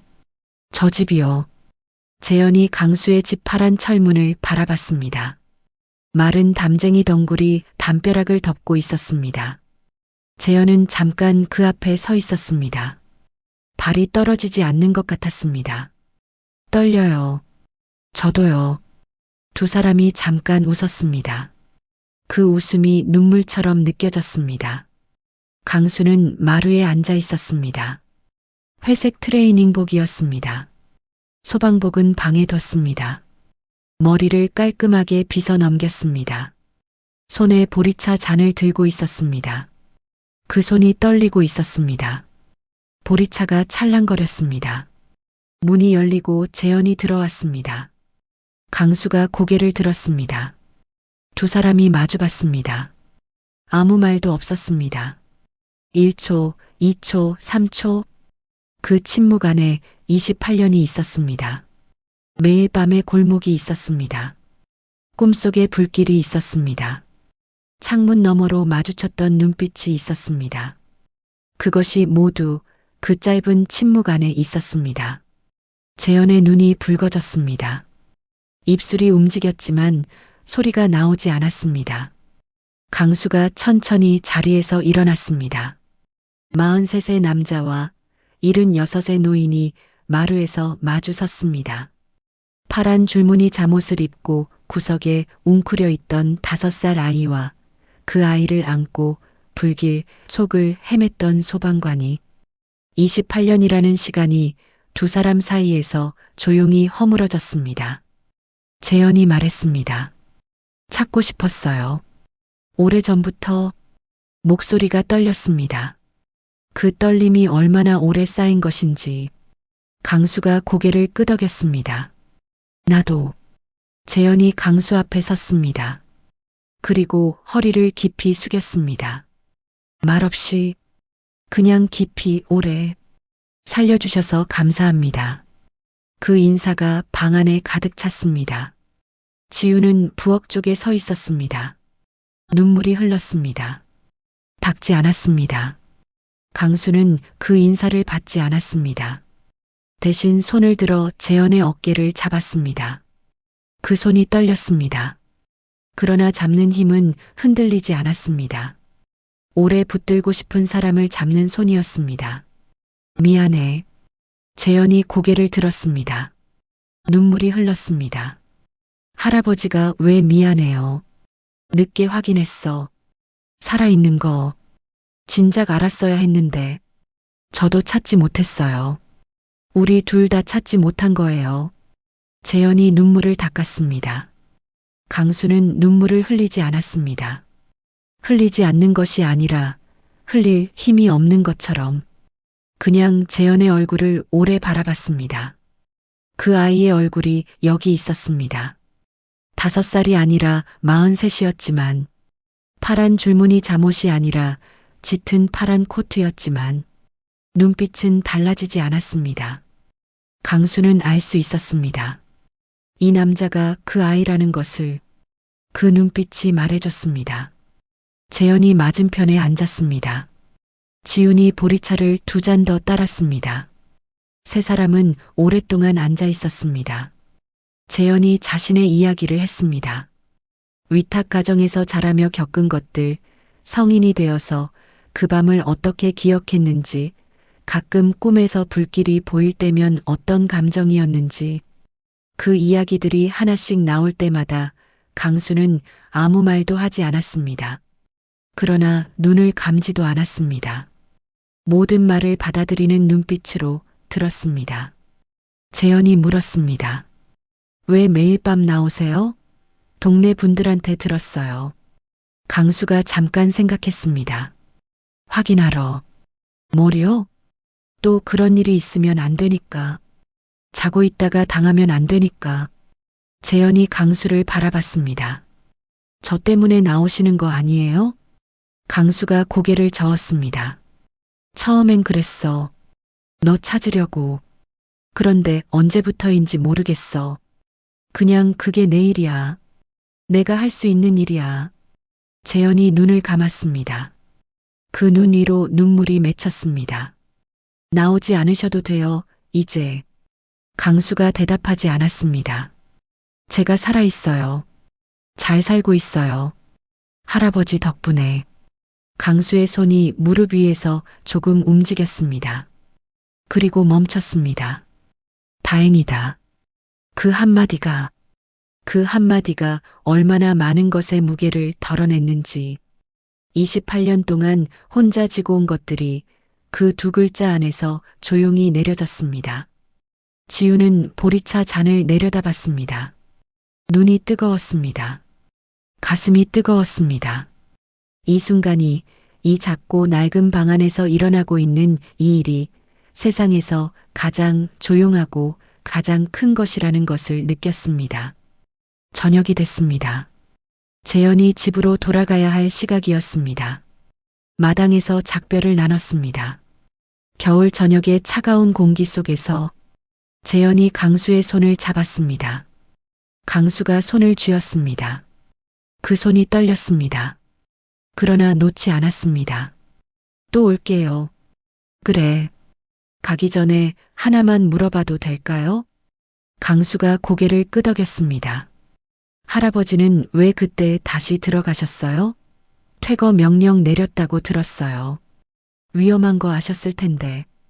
강수가 잠깐 하늘을 봤습니다. 겨울 하늘이었습니다. 차갑고 맑은 하늘이었습니다. 소리 들렸어? 아이 목소리가. 소리 들으면 들어가야 해요? 소방관은. 강수가 재현을 봤습니다. 소리 들으면 들어가는 사람이야. 재현이 고개를 숙였습니다. 어깨가 조금 떨렸습니다. 그 떨림이 멈추기를 기다렸다가 다시 고개를 들었습니다. 재현이 파란 철문을 나갔습니다. 골목 어귀에서 한번 돌아봤습니다. 강수가 마당에 서 있었습니다. 두 사람이 손을 한번 들었습니다. 그 손이 내려올 때까지 두 사람은 서로를 바라봤습니다. 그날 밤이었습니다. 11시 50분. 강수가 눈을 떴습니다. 몸이 일어나려 했습니다. 28년 동안의 습관이었습니다. 그런데 오늘은 달랐습니다. 잠깐 누운 채로 있었습니다. 천장을 바라봤습니다. 손을 들어 천장을 향해 폈습니다. 그 손이 조금 떨렸습니다. 소방복은 접혀 있었습니다. 방 한켠에 강수는 일어나서 소방복을 한번 바라봤습니다.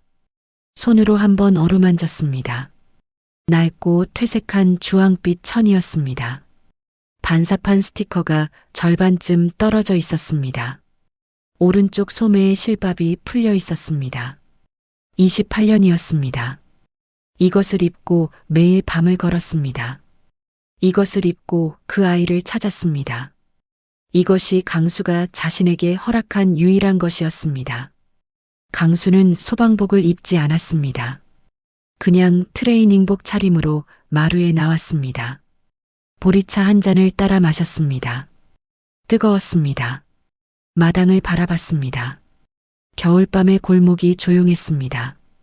강수는 가스불이 잠겼는지 확인했습니다.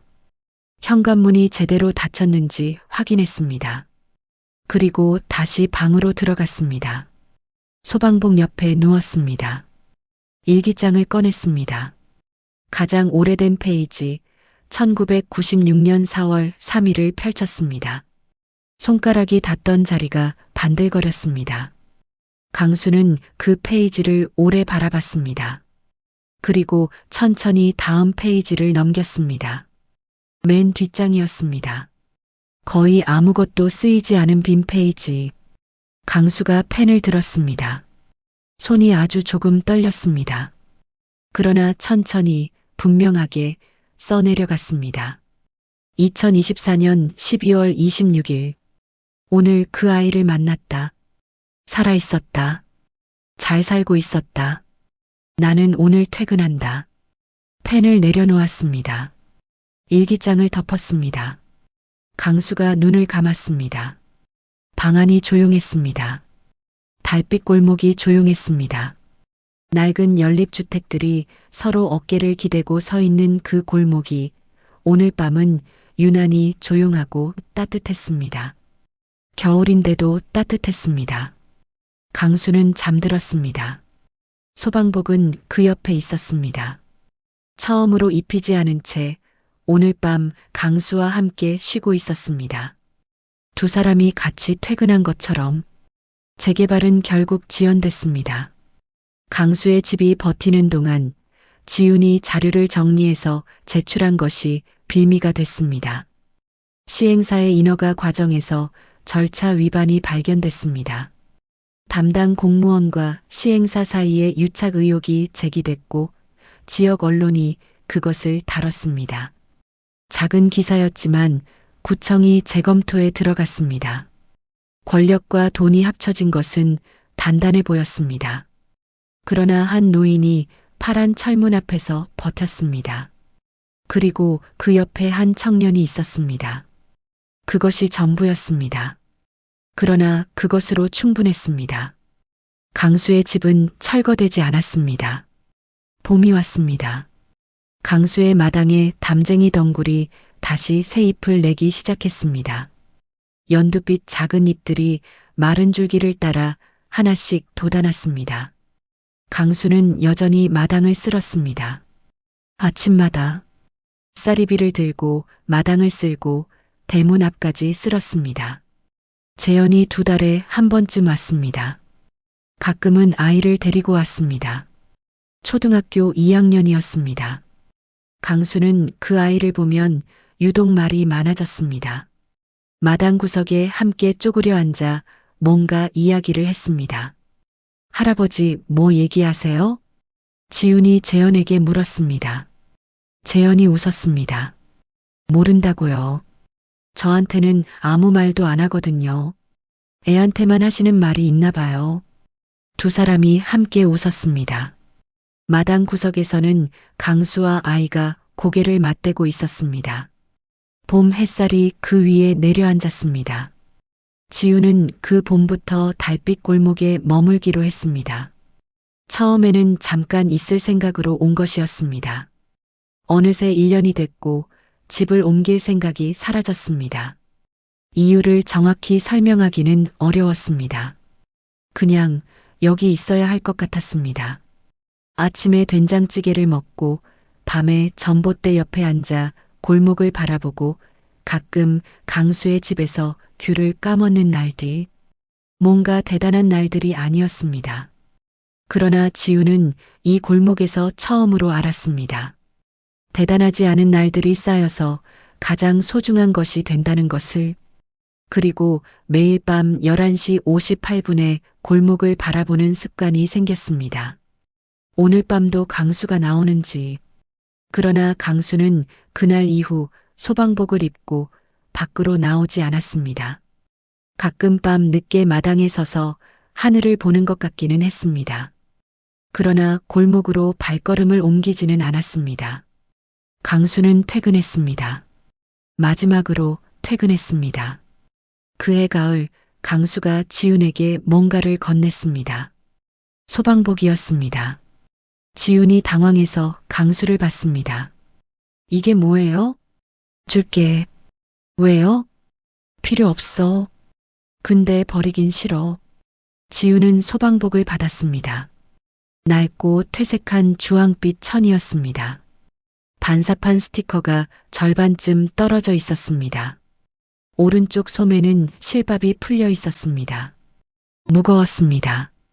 이것이 담고 있는 것들의 무게 때문이었습니다. 28년의 밤이었습니다. 매일 자정의 골목이었습니다. 아이를 안고 불길 속을 헤맸던 그 시간이었습니다. 잘 보관할게요. 응. 강수가 마루로 돌아가려다 돌아봤습니다. 지훈아.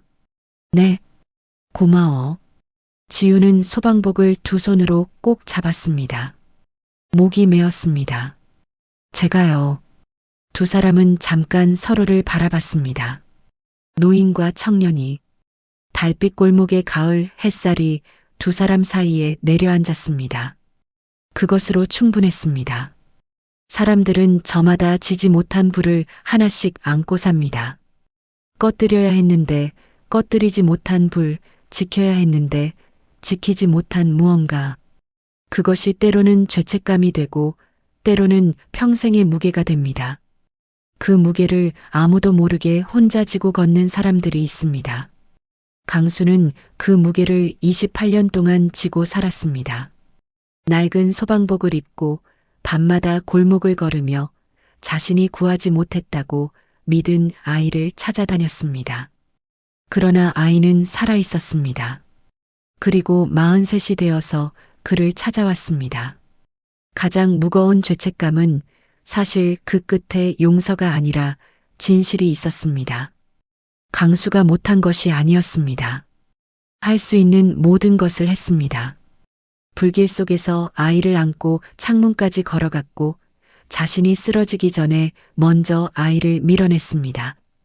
그것이 강수가 한 일이었습니다. 소방관은 소리 들으면 들어가는 사람이라고 강수는 말했습니다. 그 말이 틀리지 않았습니다.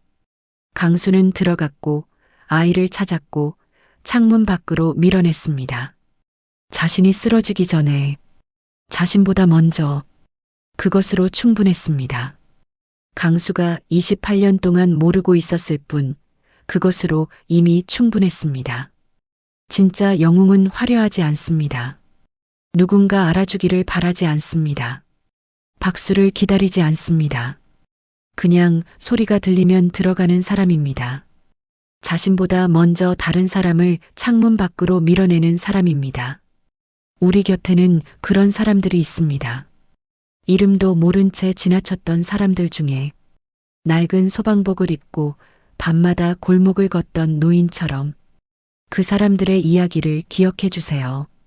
오래 혼자 지고 온 사람에게 당신이 틀리지 않았다고 말해 주세요. 당신이 충분히 했다고.